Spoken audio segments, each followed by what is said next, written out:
All right, welcome to Falcon Forward. We're here another week at Falcon West Insurance Brokers. My name's Peter. This is Mike Tanghe, our president. You've probably listened to an episode or two before if you're here today. But anyways, Mike, how are you doing? We're recording a day later than normal. It's Tuesday afternoon. Monday was busy for both of us. But yeah, how's your Tuesday going? Tuesday's going great. Yeah, lots of fun stuff going on in our work world, fun stuff going on in the family world as well, which is enjoyable, and no complaints at all on my end. Yeah, definitely. So my kids are on spring break, and so it's sort of Tuesday. So yesterday it was like frozen yogurt day. So they had a good day. We went to get frozen yogurt. Tonight we're gonna do some other fun activity. And even though they're 3 and 6, still got to make time to have that happen because those are the memories that the core memories, right? Absolutely. So family's good. So we missed last week. I talked to Devin Saavedra. He's one of our new hires, new brokers, and it was great to kind of, I guess, introduce him. So while everyone else was busy, it was really cool to kind of make that happen. If you haven't heard that episode, go back and listen to it. I'll reach out to Devin and say hello. He's been doing a lot of stuff kind of on the back end, spending a lot more time with me on Zoom calls and training and all the other fun stuff. Today, we have a couple of topics that we want to cover. The first one, I kind of putting a bow on something that we've been tracking, but so Aon and Howden finally decided to settle, so to speak. And I know you read the article, but for background, Howden kind of came into the United States guns blazing, and they stole a bunch of Aon's producers and teams. And so, anyways, what are your thoughts on that and like how they just tidied it up? Because it seems scripted to me, but I'm such a pessimist with this stuff sometimes. No, you're 100% spot on that it's totally scripted. It's all, their PR teams have put together statements that get reviewed closely by the teams of attorneys, and then they release, a big nothing burger statement Right. that says that, we agree not to say anything.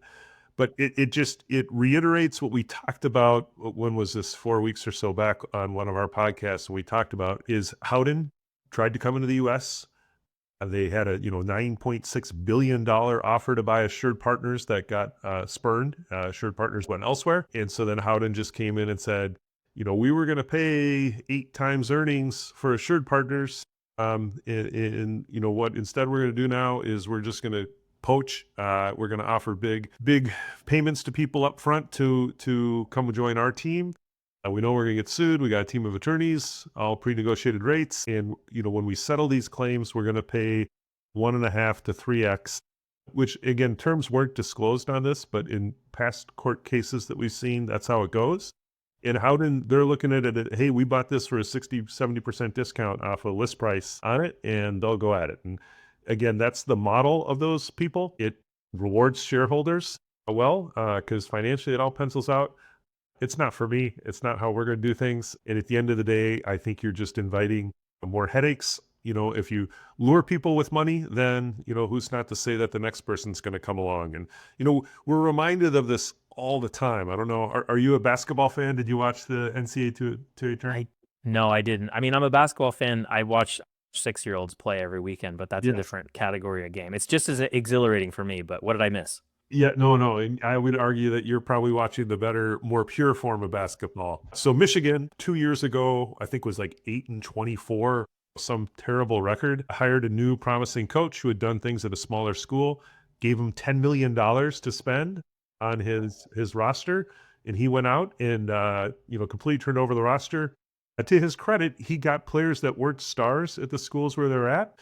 He spent $10 million and they won, the NCAA tournament, first team to go that rapid of a turnaround, to go from, basically a laughing stock, a nothing, and not did they just win, but I mean, they blew out like Arizona, which was, I think, lost 2 games all year. They beat Arizona by 20 some points. I mean, in the semifinal. So they beat Connecticut, I think, by, I'm not sure what the final was, 4 points, 7 points, something like that. So again, it just kind of reiterates that, hey, you can buy your way to things. You can get those quick results. And if that's what appeals to a person, that's great. Go that route. But at the end of the day, you're just bringing on all these things that aren't fun, because now, those players are all going to leave, or they're all going to, and, what the reason why we do what we do is the ability to enjoy those long-term and develop and enjoy long-term relationships. It just doesn't come about that way. So Anyways, interesting how they do it. Not a surprise in this statement that comes out. I mean, the dollars that we're talking about here are massive, and obviously that has to get paid somehow. And they're pencil pushers think to seem that's a good way to do things, and so they do it. Well, one final comment on that, as we're, we have new brokers coming in, new account managers that we're, bringing to support them and kind of grow. One thing that I've talked to them about is, we will win business and we will lose business. But if we lose business, it's typically going to be lost the same way that you won it, right? So if we win a client on, because, hey, we beat them on price, it's like, well, watch your back every year, because if you're going to lose them on price. At some point, someone's going to come along with cheaper coverage, whatever. 100%. You have to win it the right way, and that's the only way to grow sustainably. So, you win business and you lose it the same way. But anyways, that sustainable growth, that doing things the right way it's longer. It's a longer road, that's for sure. But ultimately, I think I know for a fact actually that it is more stable. Yeah, and you bring up a fantastic point, sustainable growth. But I would also add to that is enjoyable growth. Like, Yes. do you enjoy your day? Do you enjoy coming in and helping your clients? Do you enjoy those relationships? And easier to say, I've been doing this for 25 years. When you're first starting out, and I remember first starting out, you would, I mean, literally, I'd go wash someone's car if they were going to pay me to Sure. do it. And give me a chance at quoting their business. Yeah. Picking up McDonald's for someone once. That was one of my, Did did I I ever re- tell you that story?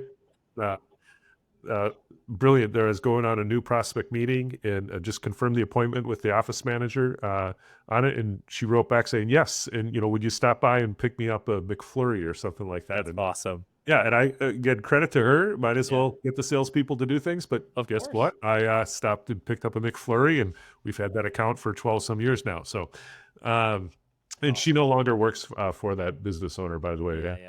So, That's all right. but yeah, you Yeah, build it the there's right way. Yeah, and there's I'll save that for a later date, but and you might have to tell us a little more about your, like, I don't know, the lore of Michael Tanghe, starting this out. But, like, is it true that you would, like, go prospecting after a rugby game and you'd have, a couple bumps and scrapes?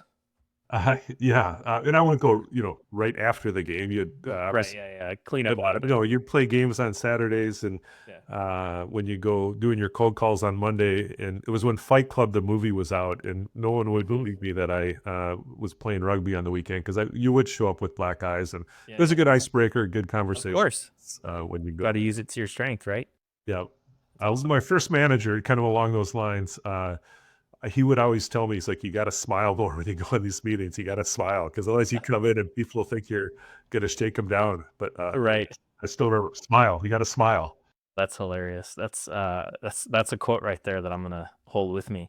Yes. All right, so we'll turn the page to kind of move on to our main story of the day, which is so Chubb had their annual letter to shareholders that came out, and they, there's Chubb's a great carrier, right? They've got a lot of there's legacy there. They're a massive financial institution. Just kind of goes on and on and on, and I don't know if I think I sent you that podcast episode on Kinsale, Yeah. and I was surprised, like, they only started in 2000, You're right. like, right before, and I was like, I didn't know that they were so new, right? But Yeah. Chubb goes back decades. I mean, we're talking just massive amount of time and all that too. But anyways, so the CEO Evan Greenberg was talking about NGAs, and uh, I have some thoughts on it too, but I'd love to start with kind of your analysis of what's going on. Yeah, awesome. And always fun to talk about Chubb. And you mentioned Evan Greenberg. I would say he does a good job of promoting the Chubb brand. And interestingly enough, he actually acquired Chubb, Evan Greenberg. So he was Mm. with Ace Insurance and was looking to carve a name for himself, and arguably the most famous insurance family in there. So if you look at the Greenberg family, the dad, Hank Greenberg, he's 101 years old. He is the CEO and chairman of the board of Star Insurance Companies. Still to this day. Still to this Gosh. day. So he actually, somewhat famously, so he was with AIG, and then Star was almost like a private called holding company of AIG, and he ran AIG for probably 50 years.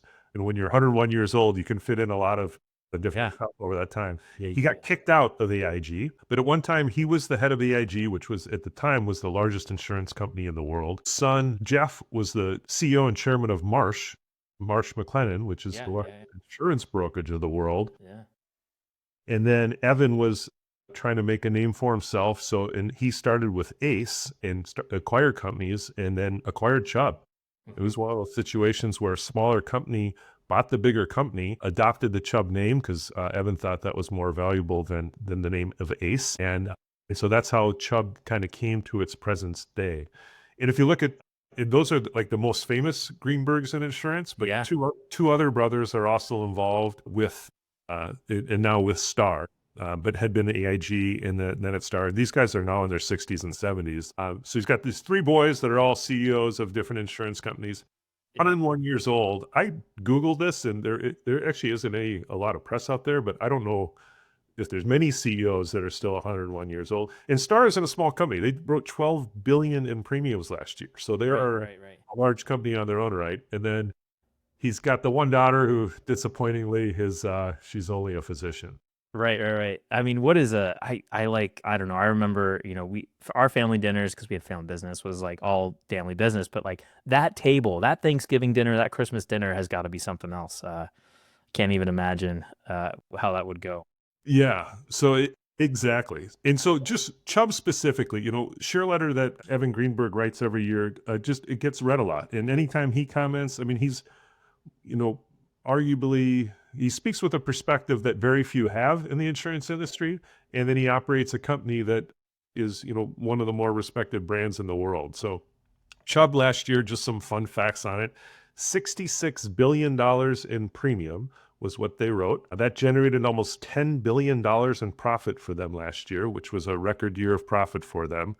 They're the largest insurer in the world in terms of market cap. So their market cap, give or take on a given day, it's around $125 billion. But this is a fact I found very interesting. Evan Greenberg calculates that total premiums paid throughout the world, the whole world, $5.8 trillion a year gets paid into insurance premiums. And this is everything from life insurance to car insurance and, Yeah, yeah. all throughout the world. Huh. Chubb writes approximately a little over 1%, 1.13% of the total worldwide insurance premiums. So Chubb literally, a global leader, the most valuable company in terms of stock price and market cap of it, writes a little over 1% of the total premiums insured. So, I mean, for him, he thinks, and rightfully so, that there's tremendous opportunity for them to continue to grow. I did our math. Chubb is one of our largest carriers. So, of their 66 billion in premium, we write a little under 1/100% with them, but I think that they appreciate that. It's quality business. And I'm just looking up here real quick too. So Chubb, they started in 1882, and they actually started as a marine underwriting business. So similar to Lloyd's, right? Yeah, They exactly. had 100 merchants contributing $1,000 each, which in 1882 that was probably like 100 grand each, but still, nonetheless, started out marine. That's pretty cool. Yeah, that was the only type of policy you could have was a marine policy, either by Right? boat, Yeah. or by land. Right. And it either came back or it didn't, and you Exactly, figured it out after a couple weeks. Like, I guess I'm paying this one out. So exactly. yeah. So Okay. yeah, quite interesting. They're obviously a very long history Yeah. and great brand. Yeah. Agreed. So, well, anyways, what's going on? So he mentioned MGA specifically. I mean, I don't want to say he painted a target, but he definitely didn't have, I don't know. It wasn't I'm surprised he put it on paper. Let's put it that way. Yeah, and it definitely again when Evan Greenberg speaks about insurance topics, people listen just because of their place in the marketplace. So Hmm. I enjoy reading their annual letter. I think anyone who's in the industry would also enjoy it just because he gives a very kind of a macro picture of the industry and how they operate and where they see opportunity. So it's interesting. You're absolutely right. He criticized MGAs, and for those who do not know what an MGA is, it's a managing general agent is the full term of it. And in a typical relationship, so we work directly with Chubb. So if we come across a prospect that we think is a good match, we'll gather that information. We'll share that with the underwriter who works for Chubb. We'll present the risks to them, and then the underwriter will give us a quote, and we'll review those coverages, we'll review those premiums, we'll make sure it matches up with what our client risks are, and we'll present that. And if at the end of the day, Chubb bills and collects the premiums for that policy. And if there's claims, Chubb pays out those claims. And as a company, their goal is always to improve, but their recent performance is for every dollar in premium that they pay in, they have what's called a combined ratio of 85%, meaning that their expenses plus claims is 85 cents for every dollar that they take in on it. And so what's an MGA? How does that differ? An MGA won't have an insurance company like Chubb underwriting the risk. So it'll be a broker who puts the program together. And let's say a broker has experience in a certain type of space. Pick any industry, oil, restaurants, construction. They'll go to an insurance company and say, hey, here is where we think the opportunity is. And we think there's X number of clients paying Y number of premiums and having Z number of claims in that.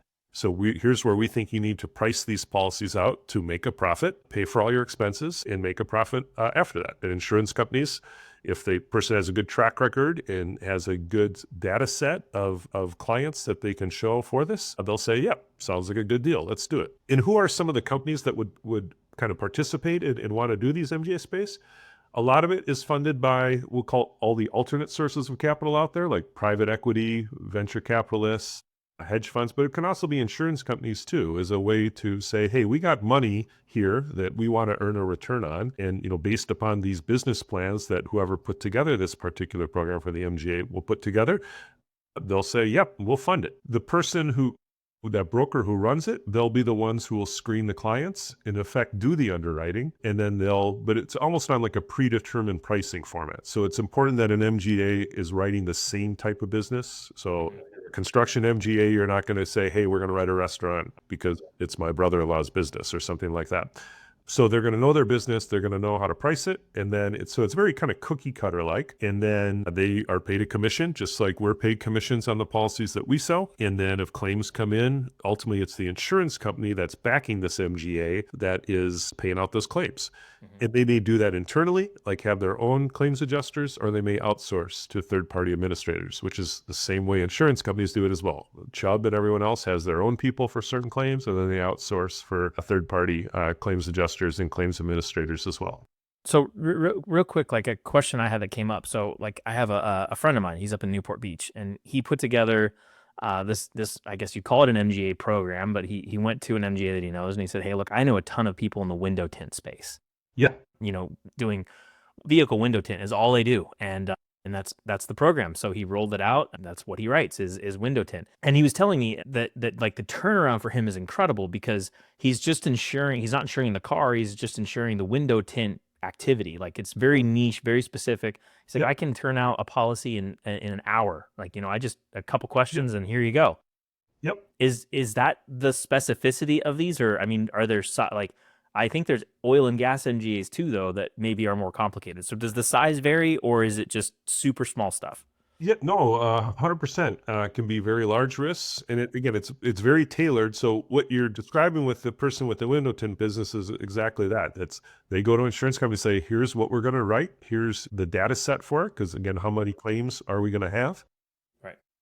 And then here's what we need to do it. And then once all that's agreed upon up front, so it's a lot of work putting an MGA together, like a lot of legwork up front. And then it's like you turn it on, and then hopefully, like any business, that you get that return that you expected, and the market receives that. Obviously, if they're, from the time to start to finish, it's probably going to be at least 9 months. Some of them could take several years to put together, depending on the risk of it. You hope that you have a competitively priced product. So there's a lot of variables with going to it. But what you described, 100% is exactly right. Okay. Answer your question, it could be any size business. It depends on what industry that's focusing on. Okay, cool. Gotcha. So, and why would Evan Greenberg, and Chubb works with MGAs. They will be the paper on MGAs, both on their E&S lines and in their. Why is he attacking that? Because it's effectively outsourcing his model of underwriting the risk and retaining the risk. And what he's saying in his letter specifically is it's a bad deal for the insurance company because you have all these other layers or intermediaries that are writing business and not necessarily placing it with the carrier, but not holding on to any of that risk. Mm-hmm. And to me, that I'm sure there's MGAs out there that have done a bad job at that. and where it blows up and that insurance company loses money. But that's again, if you look at anyone trying to do anything successful over the long term, no one in their right mind would set up an MGA to do poorly, because it's not just this first one you do. You want to earn the trust of that insurance company, earn their backing, and then pursue other opportunities. So if you do that one, it's going to blow up. Guess what? You're never going to do another one. Yeah, your name is out there, right? Yeah. 100%. So he's criticizing it because he thinks it is effectively putting insurance companies with risks that they didn't get a chance to underwrite, and then enriching people who set it all up. And I would argue, and again, why is he choosing to put this in his shareholder letter that's read very closely? Because guess what? MGAs are growing at a fast clip, and they're growing much faster than traditional insurance companies. And he also puts the line in there that these are bad for consumers, in that if an MGA blows up, then people may not get paid fully in claims. And that they may not have a good claims handling experience.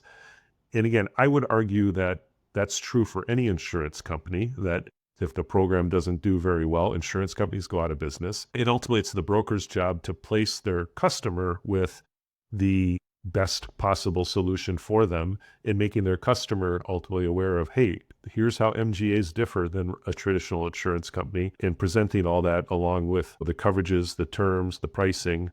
And ultimately, the customer decides which one to do. So he's criticizing it because he thinks it's a bad deal for insurance companies. It's a bad deal for Chubb, but that's only because it's providing an alternative that if there wasn't an MGA, guess why are MGAs around? It's because they provide a lower cost model for companies in certain sectors. So it's taking market share from Chubb, which obviously he doesn't like. And so he chose his shareholder letter to complain about that. On the flip side, though, and this is sort of where, I'm have a couple things I was thinking about. So on the flip side, he is talking about artificial intelligence, right? Okay, we can be, I think he said 85% more automated, than many players. And, I haven't spent much time in Chubb's portal submitting things, but, from the brief look, I mean, they're pretty well put together on the tech side.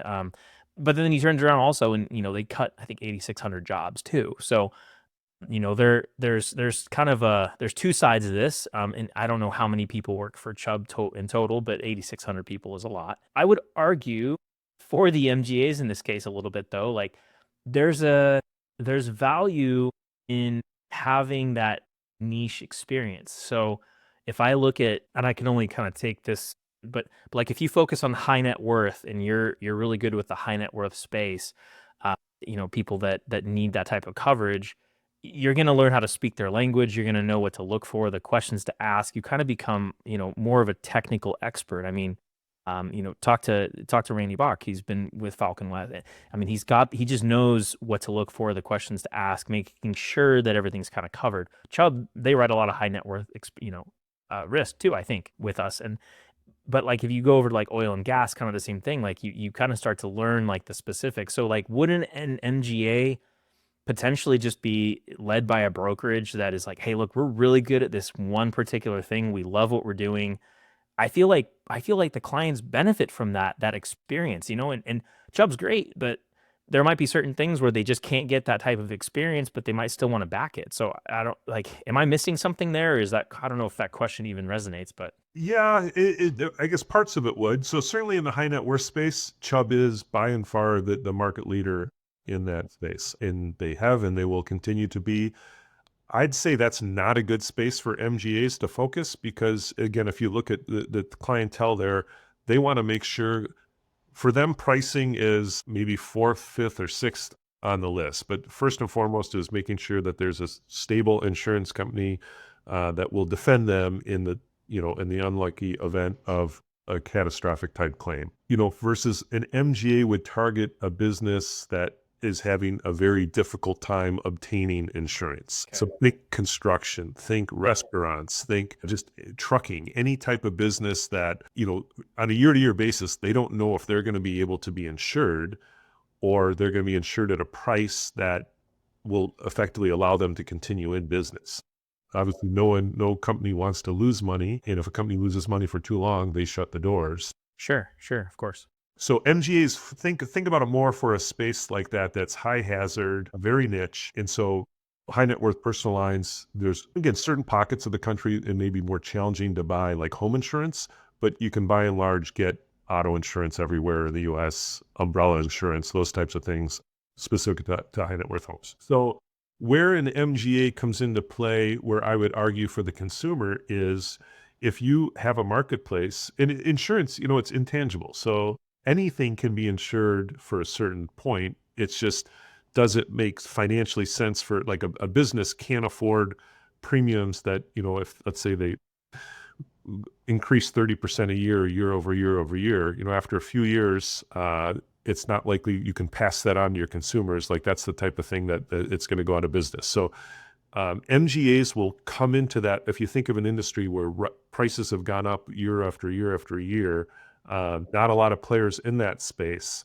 So an MGA will be born from that type of environment where a broker will say, man, there's no options out here. We have a data set of clients that have embraced risk management, have done all the things that insurance companies want to see. So we're going to make it available to a select few of people who check that box, and we can do it at this pricing. And again, that's where that MGA would come into play. And then eventually, if it's a profitable enough, like if they've done their homework and they're doing a good job on it and they're making money at those prices, then the way the insurance marketplace would work is eventually the companies like a Chubb or Hartford or Hanover, any of the traditional writers will see that, wow, we've lost market share in this segment. Historically, we can see what these companies are paying in as far as claims, and now we want to try and compete against MGAs. How do they compete? Offering broader coverage, offering more competitive prices, and then in a true market cycle, eventually you'd see the traditional companies put the MGAs out of business. Got it. Yeah, and that 20% growth that Greenberg was talking about here was, I mean, it seems like MGAs in this case are kind of born in a hard market. So maybe that 20% growth it's got to be related to that. And then, no one's got a crystal ball, but we're seeing certain lines of business soften, right? At least a little bit, and then maybe an increase in others, But that's the cyclicality of it, right? We can't really change that. Um, so I'm thinking a little bit here too of questions that I would have as a new producer walking into this. You've got brokerages, you've got direct writers, you've got MGAs now. I'm going to throw E&S markets in here. We've got group captives. I mean, there's all kinds of ways to kind of cut your insurance up, I think, on the commercial side at least, more so. But an MGA and an E&S market, like, to me, they sound very similar, except an MGA is going to be more specific. But are there E&S markets that are MGA as well, or would an MGA only work with like Chubb or a bigger carrier? Yeah, no, 100%. And you mentioned like Kinsale at the beginning of this, a great podcast, super interesting to listen to. So thanks for sending that along. I got about a quarter of the way through it. We'll full be It's a long one, yeah. It's like an hour and a half. So I got to wait for our kids to create more dirty clothes for me to finish that one. Right. But yeah, so important to note, an MGA is, it still has to be funded by an insurance company. So at the end of the day, for them to be able to write business and have the Department of Insurance approve them to write business, at the end of the day, there's an insurance company like a Chubb behind them. They would have, there's such interplay between, again, Chubb will underwrite or back MGAs. And he even mentioned that in his letter.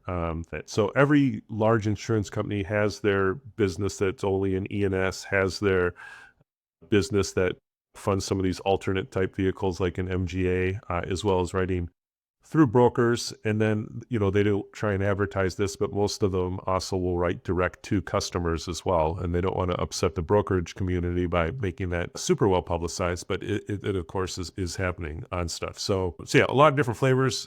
At the end of the day, again, that's where our role as broker is explaining to clients the differences between those, and then just making them, make sure that that's something that, is a good option for them. And sometimes, if it's the only option, which makes it a little bit easier decision for a client, and then sometimes there are multiple options.